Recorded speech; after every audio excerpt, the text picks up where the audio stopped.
Bonjour tout le monde. Aujourd'hui, on va faire une petite leçon sur le rabotage. Je vous ai trouvé une jolie planche.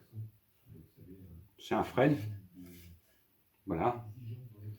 Et je vais essayer de vous montrer, si je sais encore bien sûr, comment se servir d'un rabot. Pour cela, je ne vais pas sortir la grosse cavalerie avec le rabot qui coûte hyper cher. Non, je vais vous sortir un truc que j'ai depuis des années. Voilà, si vous le voyez bien. C'est un bon rabot, hein. Il est de très bonne facture, mais c'est ce qu'on avait. Moi, j'ai appris avec ça à l'école. J'avais pas, déjà, on avait des varlopes, mais on n'avait pas de riflard, on avait guère que ça, quoi. Voilà avec quoi j'ai appris à l'école. Bon, donc le riflard, j'ai fait 2-3 essais un coup, une fois avec, pour quand même essayer de me rendre compte. Mais bon, voilà, j'ai pas réellement pratiqué le riflard. Nous, ce qu'on avait dans l'école où j'apprenais, bon, c'était, on était dans une école, j'étais frontalier avec l'Alsace, donc on avait peut-être des façons de faire qui sont un peu différentes. Donc voilà.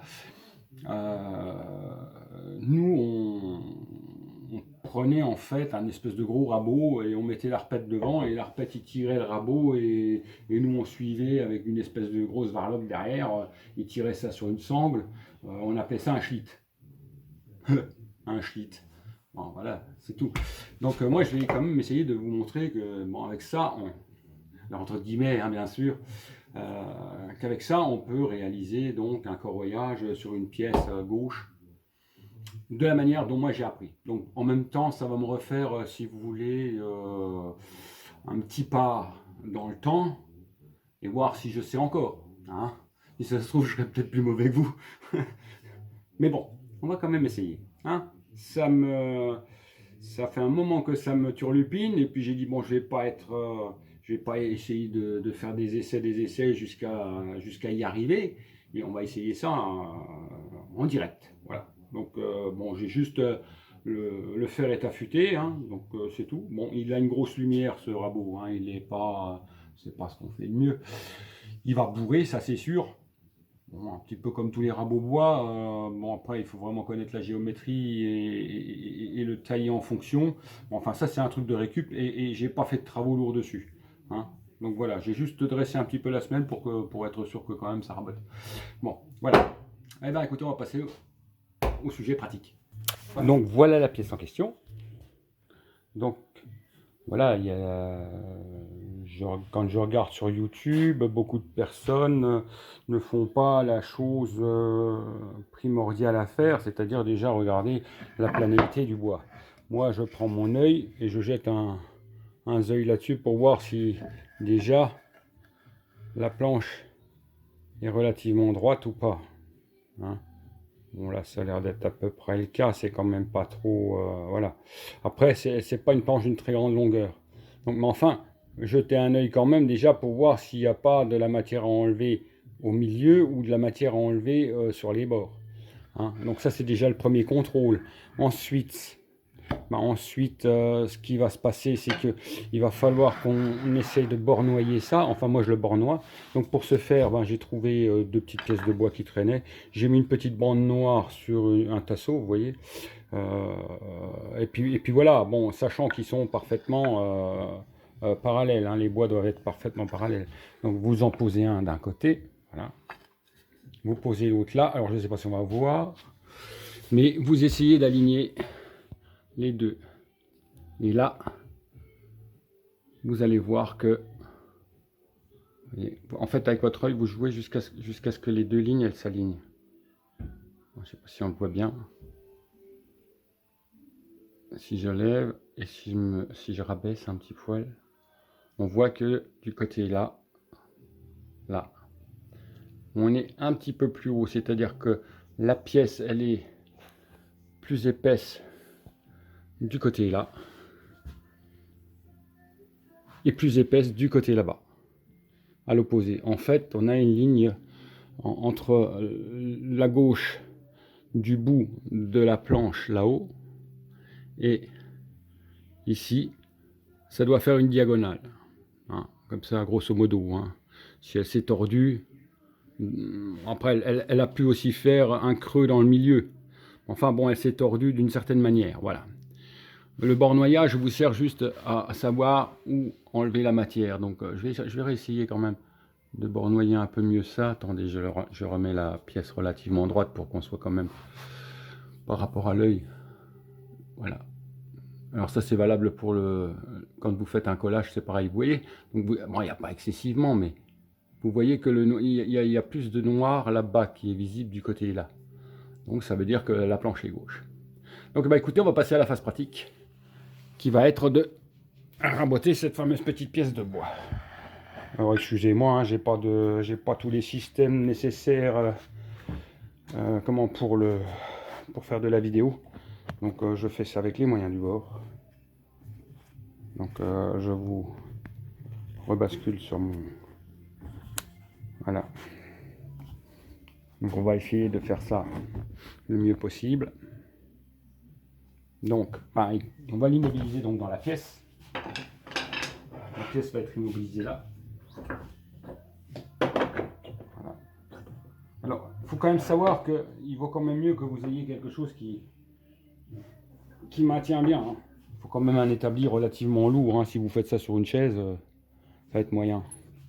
Attendez, je recule un peu parce que ça gêne mon serrage. Voilà. Voilà. Là, nous sommes bons. Donc voilà. Alors ça, c'est pour vous expliquer que, voilà, en fait, tout à l'heure, quand on a bornoyé, ici, on était plus haut. Et ici, on était plus haut puisqu'on voyait plus de noir. Hein, forcément, ça fait ça. Nous sommes d'accord. Donc, ça veut dire que ici, je vais prendre un crayon pour matérialiser la chose. Voilà. Ça veut dire qu'ici, il va y avoir forcément de la matière à enlever. Et il va y avoir de la matière à enlever là. Voilà. Alors, il y a un truc où justement, j'interpelle les gens qui ont une très grande pratique dans le domaine et les autres professionnels, surtout qui me regardent de temps en temps pour... on a le droit de me balancer une critique, hein, je ne suis pas le meilleur, hein, loin de là. Donc voilà. Je vois beaucoup sur les vidéos YouTube, énormément d'ailleurs, alors je ne sais pas si ça vient d'outre-Atlantique ou si c'est typique à tout le monde, le fait de prendre le rabot, hein, ou un riflard, et de travailler en travers comme ça. Alors je vous avouerai que ça m'a interpellé tout de même, hein, et j'ai essayé de faire ça. Je trouve que c'est un petit peu comme un racloir, c'est un petit peu comme beaucoup de choses. Quand vous prenez le travers fil, on arrache la matière. J'ai pas l'impression qu'on fasse vraiment du copeau. C'est mon sentiment profond. Et moi, on ne m'a jamais appris. C'est-à-dire que pendant mes années d'école et puis après, même quand j'étais chez les professionnels, on ne m'a jamais appris à prendre le rabot et à couper de travers. Bien au contraire. Donc pour moi, j'ai appris dans le fil. Donc je vais essayer la technique dans le fil, forcément. Est-ce qu'elle est bonne, est-ce qu'elle n'est pas bonne? On va essayer. Hein, allez, on va agir de la sorte.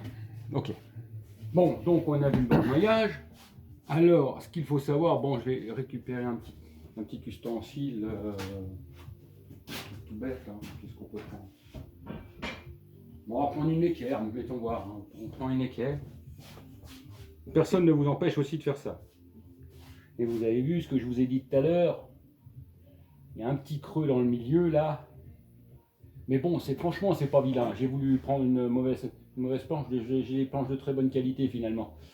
Donc effectivement, il faut qu'on enlève un peu du côté là. Donc comme on l'a marqué ici et ici. Donc voilà la façon dont moi j'ai appris. Prenez le rabot. Hein, et vous n'allez pas tout raboter inutilement. Juste pour vous fatiguer. Donc moi on m'a appris comme ça. On prend le rabot. Bon, ça c'est un rabot en bois, donc voilà. On met la main sur le nez de rabot. On va déjà commencer à traiter la partie là, puisqu'on a dit qu'on a juste les deux parties là à enlever. Donc moi en fait, ce que je fais, contrairement à certains qui vont pousser leur rabot, ils vont travailler uniquement avec les bras. Moi je bloque mon rabot. Enfin, je bloque mes bras contre mon corps, et en fait, voilà, c'est moi qui avance. Voilà. Et j'appuie bien devant, hein, puisque j'appuie devant jusqu'à sortir. Une fois que je suis sorti, j'appuie sur la semelle à l'arrière. D'accord? Voilà. Je prends mon rabot, je le visse légèrement sur le côté pour ne pas avoir à le reculer. Voilà.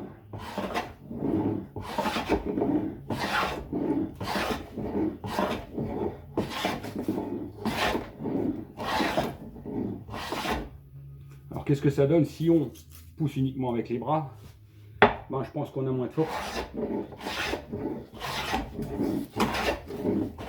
Je préfère le système du blocage.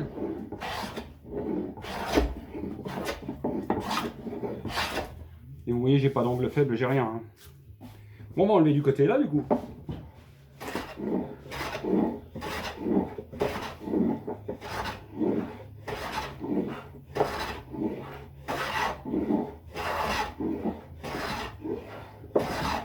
Donc des fois ça se voit pas, mais il n'y a que le devant qui touche, ou le côté. Vous voyez, quand je recule, je le couche, je l'incline légèrement, et je le recule pour ne pas avoir à le lever. Ça sert à rien de faire... et puis de faire ça. Après, si vous n'avez pas l'habitude, effectivement, faites comme ça. Vous pouvez aussi juste le lever de l'arrière et le reculer. Voilà, et vous poussez. Et là, je ne vous remonte pas tout à fait, bon, je vais peut-être vous le montrer quand même, la technique du bornoyage. Donc je reprends mes deux trucs là, et je fais ça. Voilà, et on va refaire la même chose. Je vais vous montrer. Hein?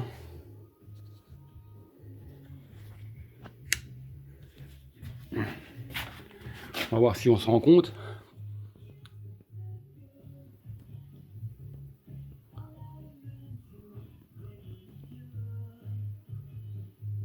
Et donc là, on est presque trop enlevé à droite. Donc on va pouvoir presque rectifier l'autre côté. J'ai presque trop enlevé d'épaisseur du côté là, vous voyez. À vous montrer, j'ai même été un peu trop fort. Hein, puisque du coup, on voit la ligne noire derrière. Donc ça veut dire que devant, bah, on est légèrement plus bas. Donc le but étant d'avoir une surface le plus droit possible. Bah écoutez, on va continuer. Hein. Je ne vous remontrerai pas cette étape à chaque fois. Je la contrôlerai bien sûr, mais je ne vous la remontrerai pas à chaque fois. Je vous ai dit, j'ai pas du matériel high-tech. Hein. Il me faudrait une caméra ici, une caméra, je ne sais pas si vous voyez là-bas. Hein. Excusez-moi, je fais avec ce que je peux. Bon, allez, on refait. Donc du coup, on a dit, nous étions plus bas ici. Donc ça veut dire qu'ici, il faut redescendre.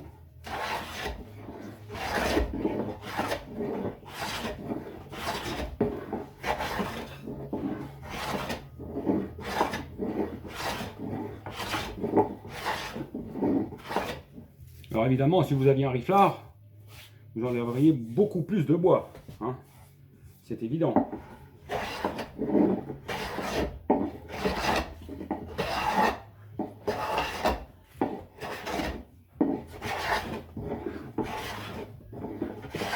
Vous voyez aussi que je le tiens légèrement incliné, c'est-à-dire que bon, je ne travaille pas en travers fil, je le tiens légèrement incliné parce que, si vous voulez, la fibre se coupe mieux.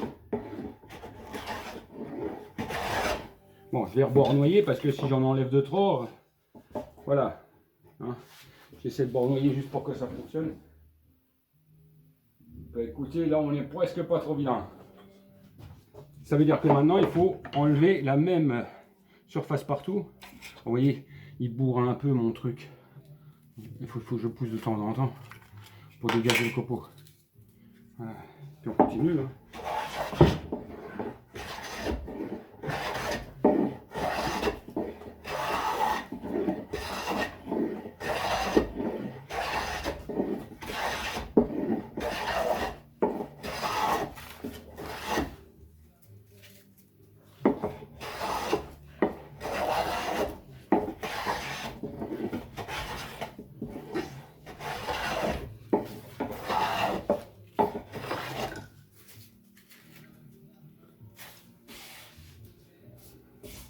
Oh ouais, j'ai plus trop le truc pour me servir du rabot.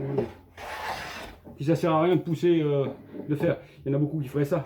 Vous voyez, bon après, comme je vous dis, je pratique plus, hein, j'ai une grosse raboteuse. on va rebornoyer, puisque vous voyez, hein, la surface est propre. Donc voilà, on bornoie.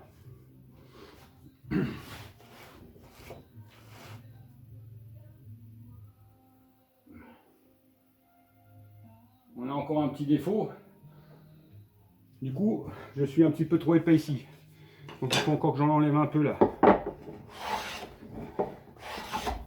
Donc ça veut dire qu'il ne faut pas que j'en enlève là. Il faut que j'en enlève plus là quand même.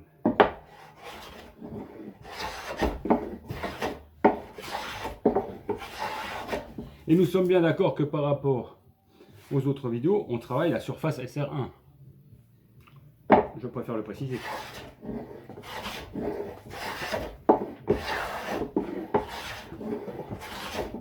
Voilà.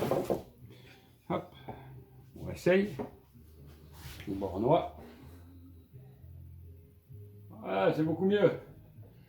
Donc maintenant, vous avez aussi le droit de faire un petit contrôle, c'est ça.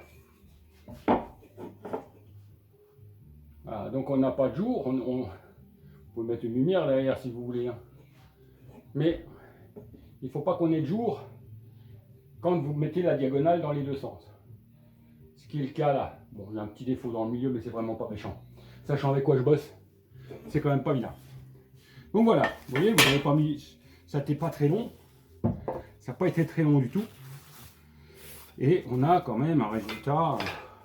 Bon, c'est pas parfait, hein, parce que j'ai du contre-fil. Hein. Parce que j'aime bien quand vous voyez une vidéo, il n'y a jamais de contre-fil. Bon, moi je suis peut-être pas doué.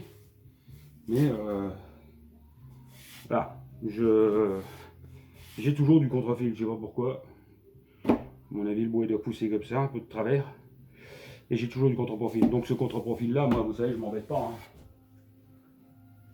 Comme vu dans les autres vidéos, j'ai un racloir en général. Il coupe pas trop mal. Et j'enlève tous les défauts au racloir. Et toujours en allant vachement loin. Bon, enfin bref, le cours du racloir, je vous l'ai déjà fait. Hein, bon, enfin bon, voilà. Juste pour vous dire que ne vous embêtez pas. Le but étant d'avoir la surface plane. On est sur le principe là pour l'instant. On n'est pas là, au stade de finition. On est au stade de corroyage.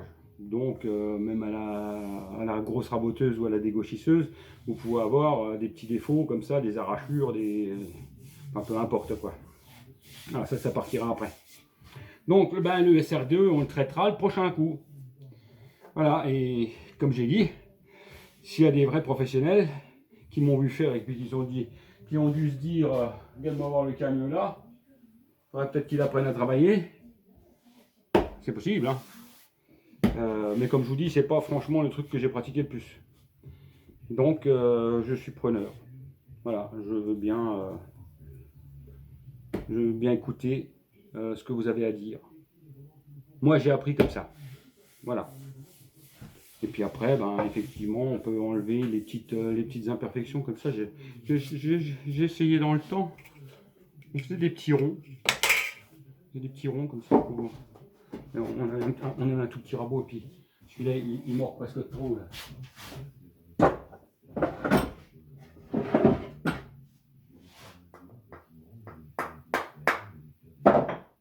Il mord presque trop.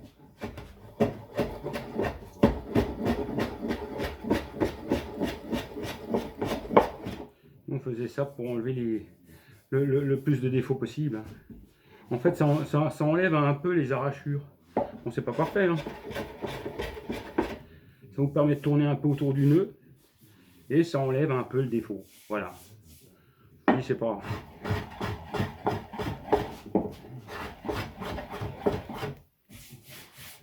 Des fois, je trouve que ça allait pas trop mal. C'est un ancien qui m'avait montré ça. Voilà. Donc, je trouvais que ça allait pas trop mal et effectivement, c'est le cas. Ça va pas trop mal. Bon, après, je vous dis, c'est pas un rabot.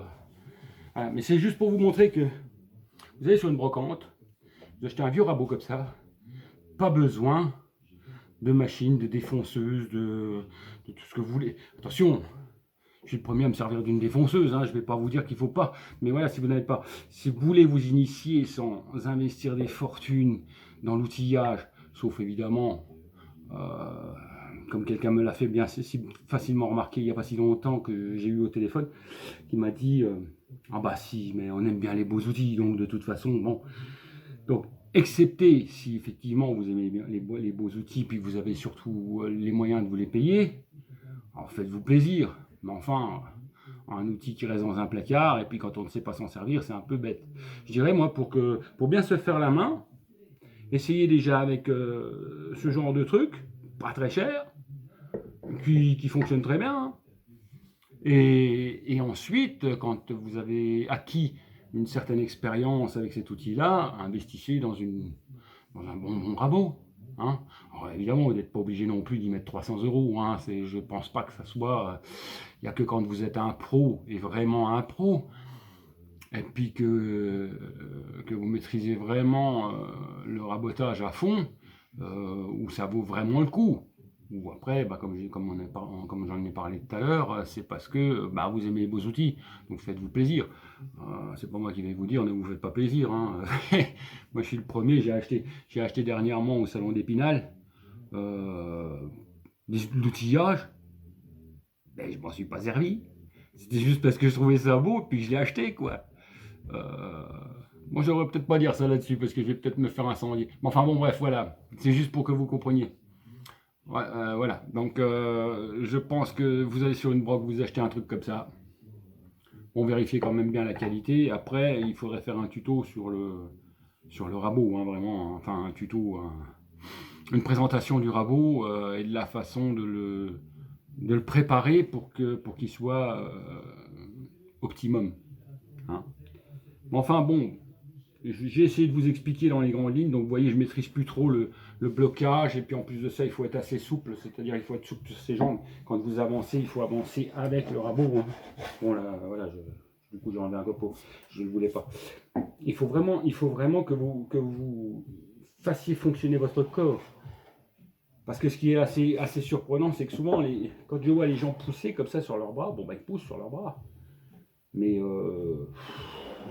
on peut, mais je pense qu'arrivé à un moment donné, on maîtrise plus forcément l'outil. Moi j'ai appris comme ça.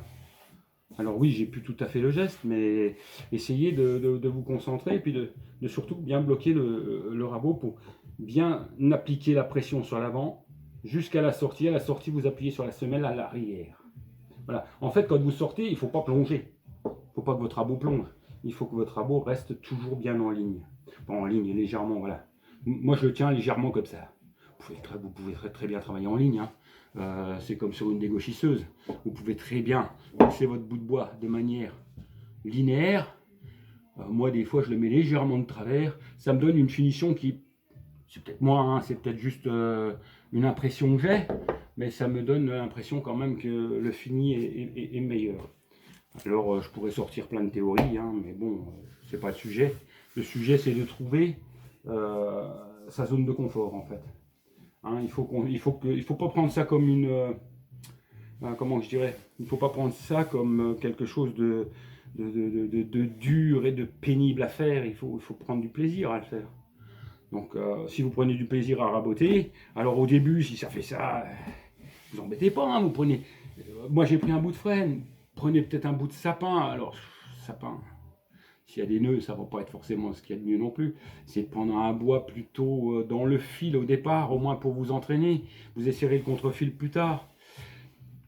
Donc, essayez de prendre un bois très homogène, le plus homogène possible. Pas forcément trop dur, je sais pas, même un peuplier, prenez un peuplier, ça, pour vous entraîner, c'est formidable. C'est formidable pour vous entraîner. Et puis surtout, n'hésitez pas, quand vous avez un souci, que vous devez enlever de la matière à droite ou à gauche, ben vous embêtez pas, faites carrément un trait. Moi j'en fais pas, hein, honnêtement, moi j'en fais plus. Mais faites un trait. Et comme ça, vous voyez à peu près où vous avez de la matière à enlever.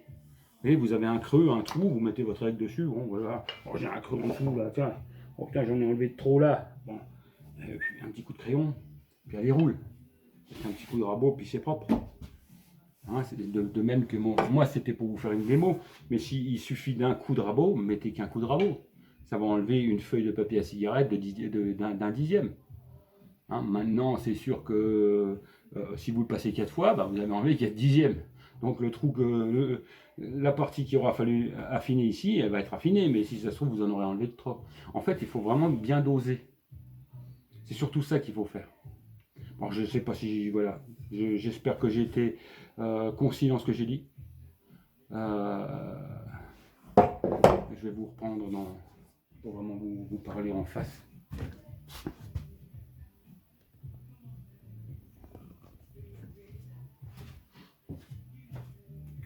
Bon bah voilà, cette vidéo se termine.